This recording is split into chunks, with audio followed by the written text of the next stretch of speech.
വിഴിഞ്ഞം തുറമുഖ ഉദ്ഘാടന വേദിയിൽ രാജീവ് ചന്ദ്രശേഖർ ഇരുന്നത് വിമർശനങ്ങൾക്ക് വഴിവെച്ചിരുന്നു. ഇപ്പോഴിതാ രാജീവ് ചന്ദ്രശേഖറിനെ ട്രോളി രംഗത്തെത്തിയിരിക്കുകയാണ് കോൺഗ്രസ് നേതാവ് VT ബൽറാമും. എനിക്ക് രാവിലെ 8 മണിക്ക് തന്നെ വരാനും അറിയാം, നാണം കെട്ട് സ്റ്റേജിൽ ഒറ്റയ്ക്ക് ഇരിക്കാനും അറിയാം, എനിക്ക് മുദ്രാവാക്യം വിളിക്കാനും അറിയാം, വിവരക്കേടുകൾ പറയാനും അറിയാം എന്നാണ് സ്റ്റേജിലിരിക്കുന്ന രാജീവിന് ചിത്രം പങ്കുവച്ച് ബൽറാം കുറിച്ചത്. ഞങ്ങൾക്ക് കുമ്മനടിക്കാനും അറിയാം, കുമ്മനടിക്ക് ശേഷം അവതരിപ്പിക്കുന്നത് ചന്ദ്രഹാസം, അല്പന്മാരുടെ സദസ്സ് വിഴിഞ്ഞത്തിന്റെ ശോഭ കെടുത്തി എന്നൊക്കെയാണ് കമന്റുകൾ. വിഴിഞ്ഞം ഉദ്ഘാടന വേദിയിൽ പുലിവാൽ കല്യാണം സിനിമയിലെ ജഗതി ഇരിക്കുന്ന തരത്തിലുള്ള ട്രോളുകളും വ്യാപകമായി പ്രചരിക്കുന്നുണ്ട്. ഞങ്ങൾ സദസ്സിലുണ്ട്, രാജീവ് ചന്ദ്രശേഖർ വേദിയിലും എന്നായിരുന്നു പൊതുമരാമത്ത് മന്ത്രി PM മുഹമ്മദ് റിയാസ് തന്റെ ഫേസ്ബുക്കിൽ കുറിച്ചത്. ധനകാര്യ മന്ത്രിക്കോ മറ്റു മന്ത്രിമാർക്കോ വേദിയിൽ സീറ്റ് അനുവദിച്ചിരുന്നില്ല.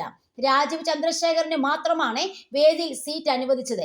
കേരളം നൽകിയ ലിസ്റ്റിന്റെ രാജീവിന്റെ പേരില്ലായിരുന്നെന്നും കേന്ദ്രമാണ് അന്തിമ പട്ടിക തീരുമാനിച്ചതെന്നുമാണ് ഇടതു നേതാക്കളുടെ വിശദീകരണം.